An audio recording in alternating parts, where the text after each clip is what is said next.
पूज्य महाराज श्री के कथाओं को और भजनों को सुनने के लिए महाराज श्री के ऑफिशियल यूट्यूब चैनल को सब्सक्राइब करें एवं फेसबुक पेज को फॉलो करें। जय जय श्री राधे।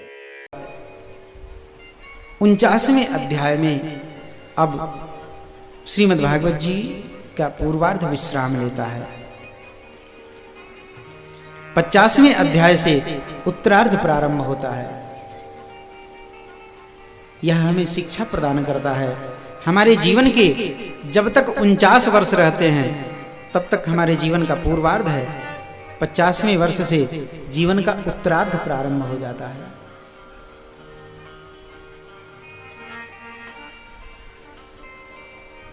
जब जीवन का उत्तरार्ध प्रारंभ होता है तो क्या आता है?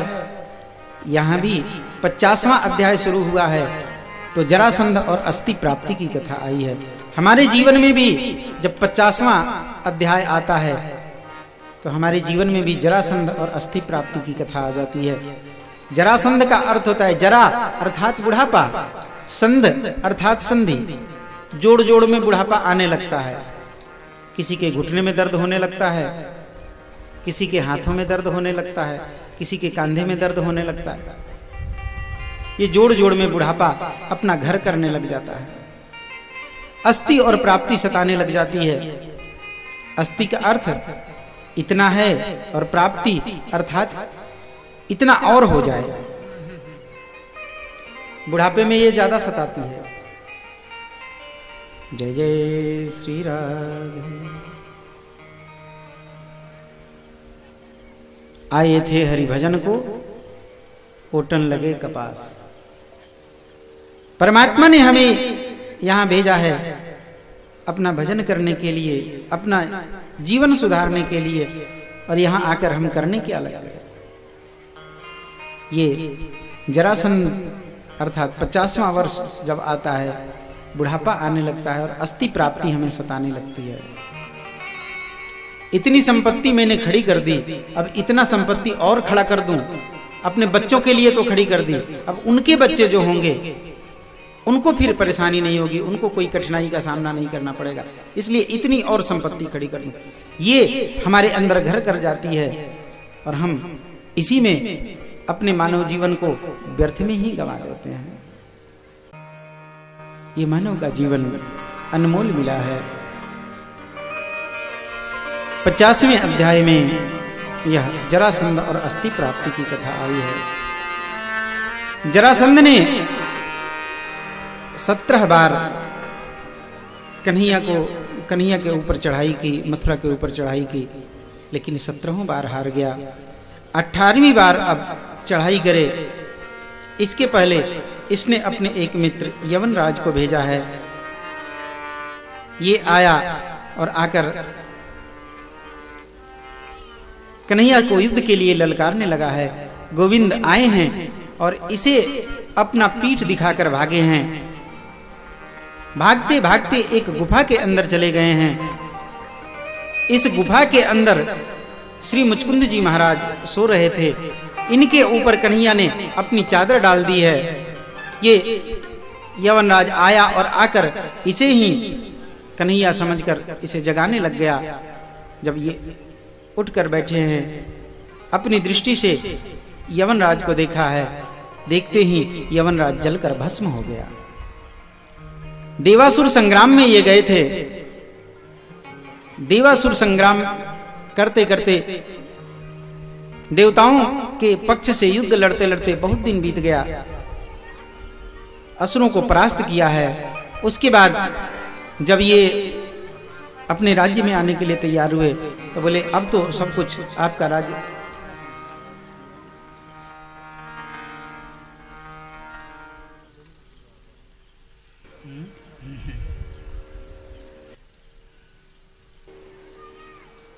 जय जय श्री राधे। देवताओं से मुचकुंद जी महाराज ने कहा मैं अब सोना चाहता हूं। देवताओं ने कहा ठीक है। इन्हें ये गुफा बताई है, स्थान बताया है और बताया यदि कोई आपको परेशान करेगा तो आपको जगाने वाला व्यक्ति जीवित नहीं रहेगा, जलकर भस्म हो जाएगा। कन्हैया ने सारी योजना बना ली थी। मुचकुंद जी की दृष्टि पड़ते ही ये यवनराज जलकर भस्म हो गया। इसके बाद कन्हैया इनके सम्मुख आए हैं। मुचकुंद जी ने भगवान को देखा है, भगवान के चरणों में प्रणाम किया है और प्रार्थना की, प्रभु अब मुझे अपने चरणों में लगा लो, अब अपने चरणों में स्थान दे दो। भगवान ने कहा नहीं, अभी एक बार और आपको जन्म लेना पड़ेगा, आप मेरे भक्त के रूप में जन्म लेंगे। यही श्री मुचकुंद जी भविष्य पुराण के आधार पर संतजन विद्वजन हमारे गुरुजन बताते हैं कि यही श्री मुचकुंद जी महाराज नरसिंह मेहता के रूप में प्रकट होके आए। जय जय श्री सीताराम।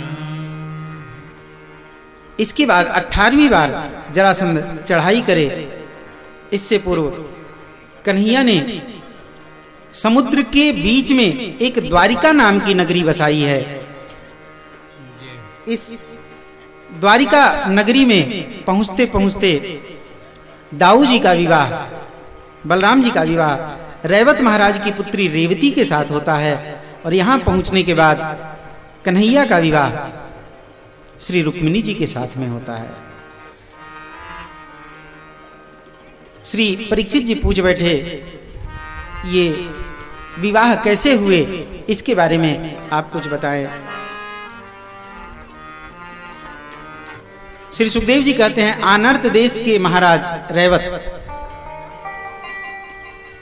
सतयुग में हुए।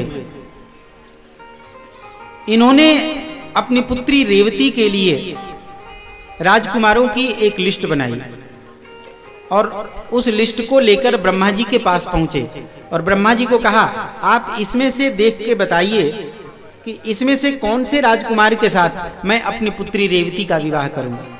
ब्रह्मा जी ने वो पर्ची देखी और देखकर मुस्कुराने लग गए। रेवत महाराज ने पूछा, आप मुस्कुरा क्यों रहे हैं? बोले, आप जिन लोगों का नाम लेके आए हैं ना, इन लोगों का विवाह भी हो गया, इन लोगों के बाल बच्चे भी हो गए, ये लोग समाप्त भी हो गए हैं? बोले, हाँ, आप ब्रह्मलोक में हैं और ब्रह्मलोक के समय के अनुसार अभी आप चल रहे हैं। अब क्या करूं मैं? बोले, आप दुखी ना होवें, आप जब तक लौट के जाएंगे पृथ्वीलोक पे, तब तक भगवान अपना अवतार ले चुके होंगे। इनके साथ श्री शेष जी इनके बड़े भ्राता के रूप में, दाऊ जी के रूप में अवतरित होंगे। बलराम जी के साथ आप अपनी पुत्री रेवती का विवाह करना। रैवत महाराज लौट के आए हैं और अपनी पुत्री रेवती का विवाह दाऊ जी के साथ में, बलराम जी के साथ में किया है। कन्हैया द्वारिका में आए हैं। द्वारिका में कैसे आए? 18वीं बार जरासंध ने जब चढ़ाई की, कन्हैया इसको पीठ दिखा करके भागे हैं। सबको सोए सोए में द्वारिका नगरी बसा करके मथुरा के सभी लोगों को द्वारिका में रखवा दिया था। कन्हैया जरासंध को पीठ दिखा करके भागे। प्रवर्सन पहाड़ पे चढ़ गए हैं। जरासंध ने नीचे से आग लगवा दिया है, लेकिन आग भगवान का भला क्या बिगाड़ सकती है? मुखाद अग्नि रजायत, भगवान के मुख से अग्नि की उत्पत्ति होती है। भगवान उस अग्नि में अपने आप को अंतर ध्यान कर लेते हैं। पत्थर टूट टूट कर गिरने लग गए आग लगने से। सारे दैत्य, सारे राक्षस वहां पे मारे गए। भगवान वहां से द्वारिका में आए हैं। यहां द्वारिका पहुंचने के बाद विदर्भ देश से एक ब्राह्मण आए हैं। श्री सुखदेव जी कहते हैं, भीष्मक नाम के राजा विदर्भ देश के थे। इनके तस्य पंचाभवन पुत्रा कन्यका च वरानना। इनके रुक्मी, रुक्मरथ, रुक्मबाहु, रुक्मकेश, रुक्ममाली, ये 5 पुत्र थे और रुक्मिणी नाम की एक कन्या थी। अपनी पुत्री का विवाह ये कन्हैया के साथ करना चाहते थे, लेकिन इनके पुत्र रुक्मी का मन था कि मैं अपनी बहन का विवाह शिशुपाल के साथ करूं। शिशुपाल को बुलाकर इसने अपने घर में रख लिया था, अपने महल में रख लिया था। शिशुपाल के साथ अपनी बहन का विवाह करने जा रहा था। रुक्मिणी जी ने एक ब्राह्मण देव को बुलाकर एक पत्रिका लिखी है और पत्रिका लिखकर उन ब्राह्मण देव के हाथों द्वारिकाधीश के पास भेजा है। कन्हैया के पास वो ब्राह्मण देवता आए हैं और आकर सीधे कन्हैया के पास गए हैं और जाकर कहा, प्रभु विदर्भ देश की राजकुमारी रुक्मिणी वो आपके लिए ये पत्रिका भेजी हैं। क्या है पत्रिका में? पत्रिका को खोल के पढ़ने के लिए कहा है। बड़ी ही सुंदर पत्रिका लिखी हुई है, लेकिन किसी की चिट्ठी नहीं पढ़नी चाहिए। नहीं पढ़नी चाहिए ना, किसी की चिट्ठी नहीं पढ़नी चाहिए। इसलिए अब रुक्मिणी जी की चिट्ठी पढ़ूं कि नहीं? पढ़ दूं?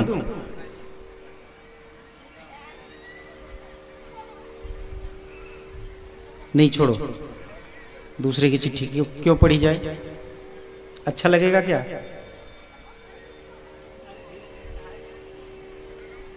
जय जय श्री राधे। रुक्मिणी जी की पत्रिका को कन्हैया ने ब्राह्मण देवता को ही कही कि आप ही पढ़ दीजिए, इसलिए पढ़ देते हैं। रुक्मिणी जी जब पत्र लिखने लग गईं, तो पत्र लिखने में रुक्मिणी जी को सबसे बड़ी समस्या आई कि कन्हैया को संबोधन क्या लिखें।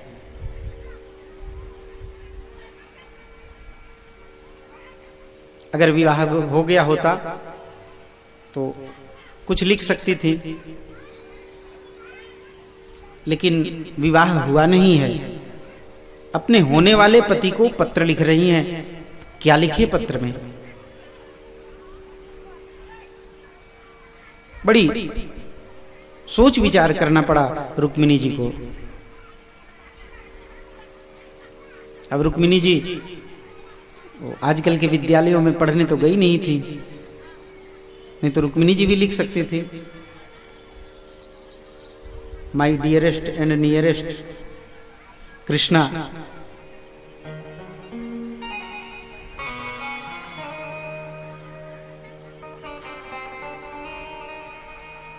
बड़ा सोचने के बाद रुक्मिणी जी ने बड़ी सुंदर उपमा लिखी है गोविंद के लिए।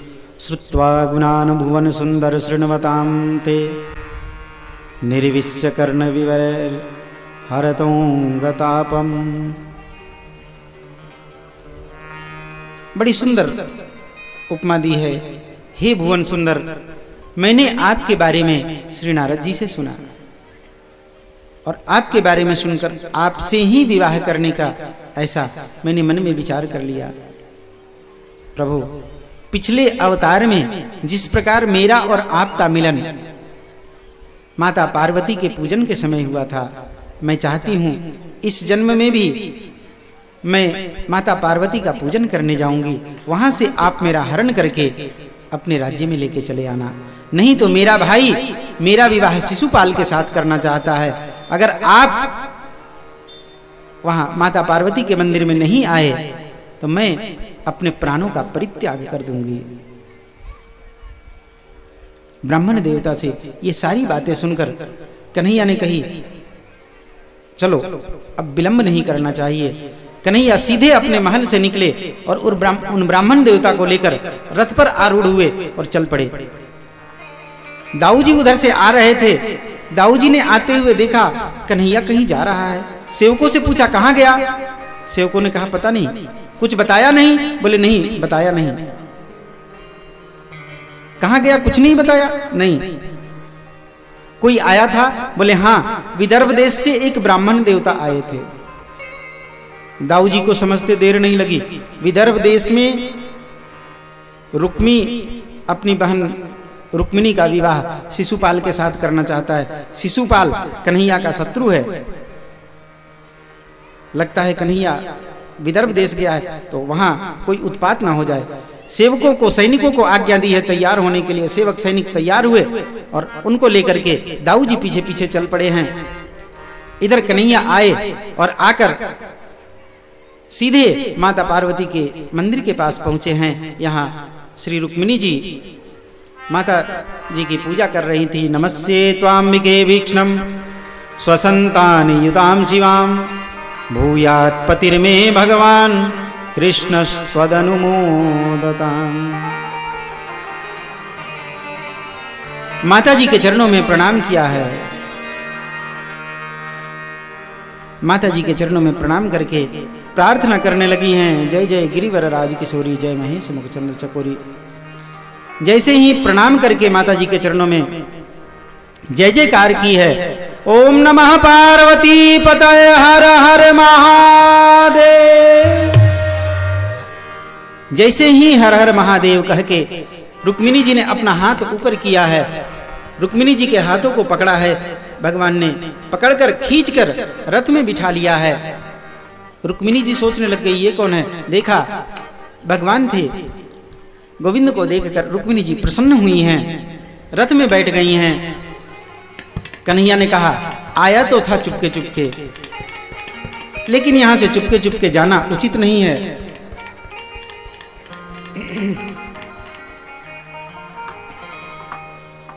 कन्हैया ने अपने पांचजन्य शंख का नाद किया है। शंख को नाद करके रुक्मिणी जी को रथ में बिठा करके लेके चले हैं। पीछे से सेवकों ने आवाज लगाई, अरे चोर जार शिखामणि कहां जा रहा है। कन्हैया ने कहा रुको, अब तुम्हें सबक सिखानी पड़ेगी। कन्हैया पीछे लौटने वाले थे, तब तक तो पीछे से दाऊ जी ने आवाज लगाई, कन्हैया घबराना मत, मैं तेरे साथ हूं, तू तो निकल, मैं इन लोगों को संभालता हूं। कन्हैया वहां से आगे बढ़े हैं। दाऊ जी ने सेवकों को और सैनिकों को संभाला है।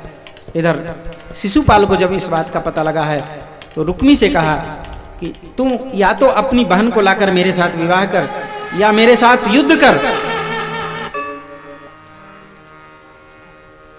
रुक्मी अपने रथ को लेकर कन्हैया के पास आया है, युद्ध हुआ है। कन्हैया ने रुक्मी को बंदी बनाकर रथ में पीछे बांध लिया है।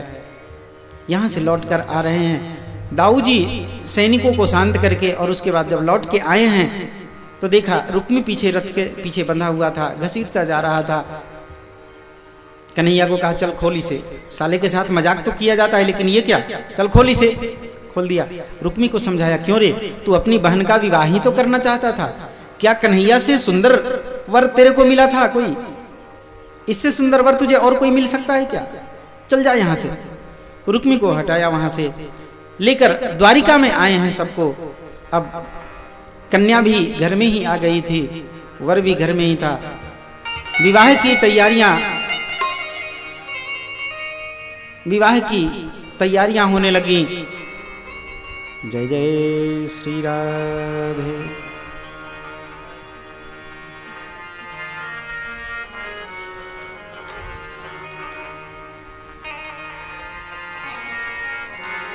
विवाह की तैयारियां होने लगी।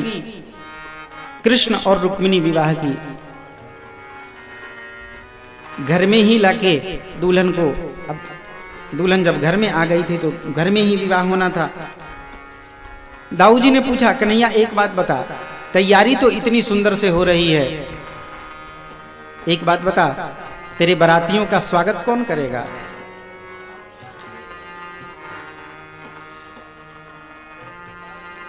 कन्हैया ने सोची, ये तो मैंने सोचा ही नहीं। बोले ठीक है, चल बारातियों के स्वागत के लिए मैं तैयार होता हूं। बारातियों के स्वागत के लिए दाऊ जी गए हैं। इधर कन्हैया दूल्हा वेश का श्रृंगार करके और बड़े ही सुंदर से तैयार हुए हैं।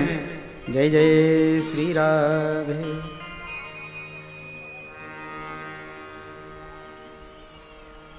बड़ी सुंदर से तैयार हुए हैं। कन्हैया का अद्भुत श्रृंगार हुआ है। झांकी बनी विशाल बांके गिरधर की, झांकी बनी विशाल बांके गिरधर की, प्यारे गिरधर की प्यारे, झांकी बनी विशाल बांके गिरधर की, झांकी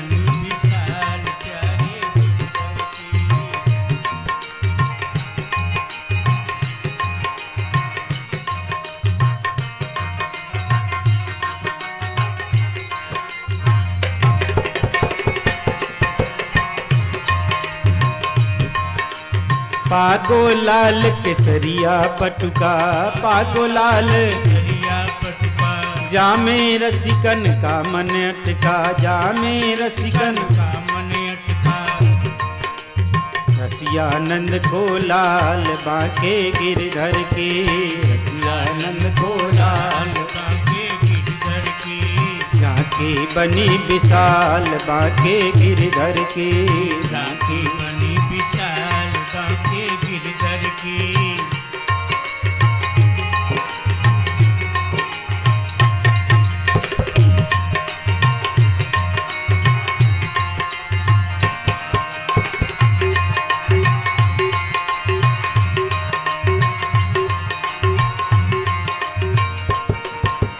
कनक कड़े किंकिनी नगवारे, कनक कड़े किंकिनी नगवारे, बाको छैल बनो बनवारे, बाको छैल, बाको छैल बनो बनवारे, बाको छैल बनो बनवारे। रसियानंद को लाल बांके गिरधर की, रसियानंद को लाल बांके गिरधर की, झांकी बनी विशाल बांके गिरधर की, झांकी बनी विशाल बांके गिरधर की, झांकी बनी विशाल बांके गिरधर की। झांकी बनी विशाल बांके गिरधर की। ये पीछे पीछे कौन आए हैं? बाराती लोग हैं। तो बाराती लोग ऐसे करके चलते हैं क्या?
जय जय श्री राम।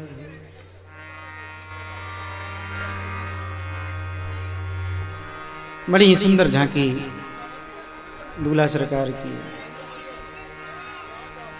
क्या खूब सजे हैं ये यार बसंती, खूब सजे हैं यार बसंती, छाए हैं छटा छैल पे श्रृंगार बसंती, छाए हैं छटा चहल पर श्रृंगार बसंती।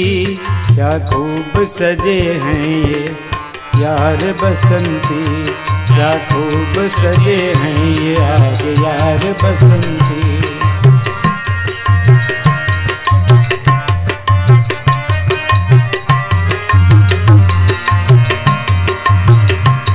है पीत पाग सर पर कली पीत रंग, है पीत पाग सर पे कलंगी पीत रंग, जामा भी जिस्म जेब जरीदार बसंती, जामा भी जिस्म जेब जरीदार बसंती। क्या खूब छाए हैं छटा छैल पे श्रृंगार बसंती, छाए हैं छटा चहल से श्रृंगार बसंती। क्या खूब सजे हैं यार बसंती, क्या खूब सजे हैं यार बसंती।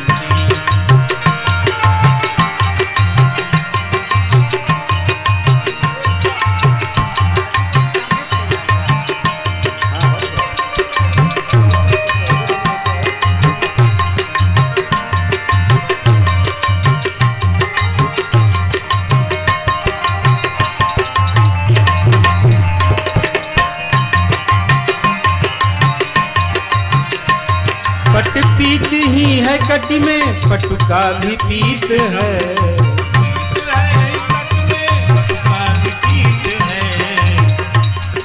रुमाल हाथ सोए मार बसंती, रुमाल हाथ सोए कुसुमवार बसंती। छाए हैं छटा छैल पे श्रृंगार बसंती, छाए हैं छटा छैल पे श्रृंगार बसंती। क्या खूब सजे हैं यार बसंती, क्या खूब सजे हैं यार बसंती।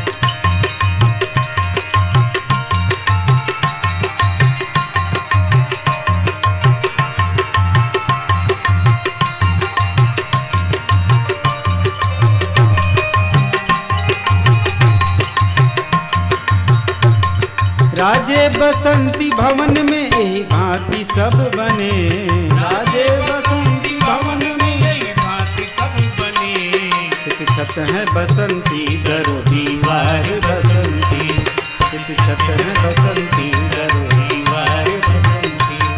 छाए हैं छटा छैल पे श्रृंगार बसंती, छाए हैं छटा छैल पे श्रृंगार बसंती। क्या खूब सजे हैं यार बसंती, क्या खूब सजे हैं यार बसंती।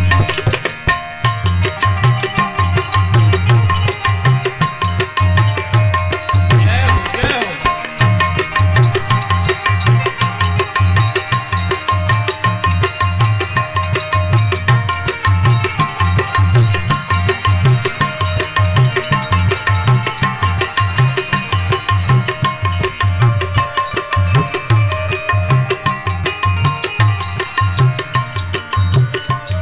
यह छवि निरख के हरिजन कहते हैं बार बार, यह छवि निरख के हरिजन कहते हैं बार बार, सरकार का सदा रहे दरबार बसंती, सरकार का सदा रहे दरबार बसंती। छाए हैं छटा छैल पे श्रृंगार बसंती, छाए हैं छटा छैल पे श्रृंगार बसंती। क्या खूब सजे हैं यार बसंती, क्या खूब सजे हैं यार बसंती।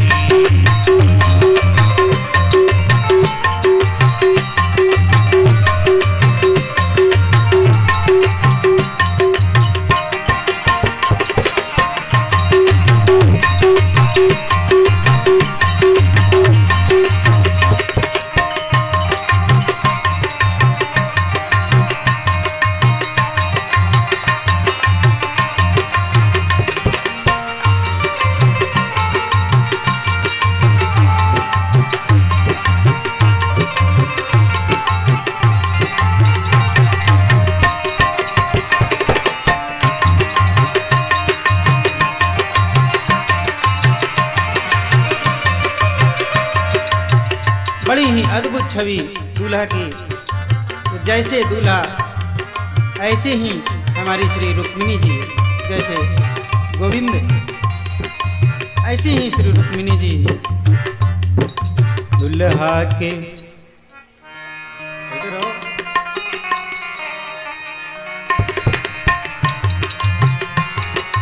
दुल्हा के रंग आसमानी, लली के रंग बादामी। दुल्हा के रंग आसमानी, लली के रंग बादामी। दुल्हा के रंग आसमानी, लली के रंग बादामी। दुल्हा के रंग आसमानी, लली के रंग बादामी।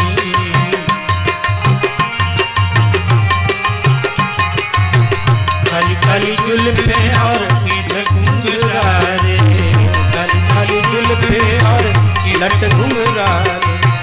कुसुम कली मन मानी, लल के रंग बादामी। कुसुम कली मन मानी, लली के रंग बादामी। दुल्हा के रंग आसमानी, लल के रंग बादामी।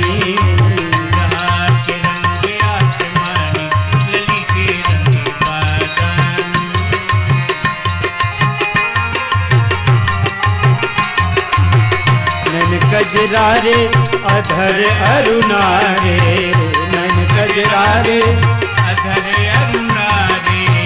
नैन कजरारे अधर अरुणारे, नैन कजरारे अधर अरुणारे। मधुर मधुर मुस्कानी, लल के रंग बादामी। मधुर मधुर मुस्कानी, लल के रंग बादामी। दुल्हा के रंग आसमानी, लल के रंग बादामी। दुल्हा के रंग आसमानी, लली के रंग बादामी।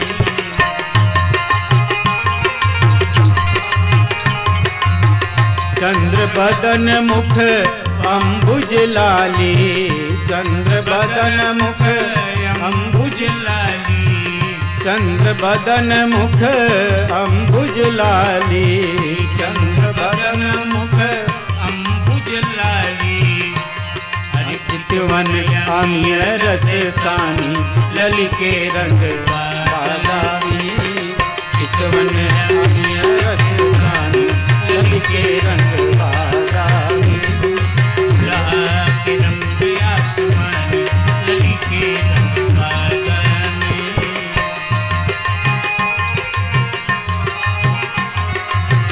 प्रेम प्रमोद को बादल बरसत, प्रेम प्रमोद को बादल बरसत। प्रेम प्रमोद को बादल बरसत। प्रेम प्रमोद को बादल बरसत। सखी प्रेम रंग में रंगानी, लल के रंग बादामी। सखी प्रेम रंग में रंगानी, लल के रंग बादामी। दुल्हा के रंग आसमानी, लल के रंग बादामी। दुल्हा के रंग आसमानी।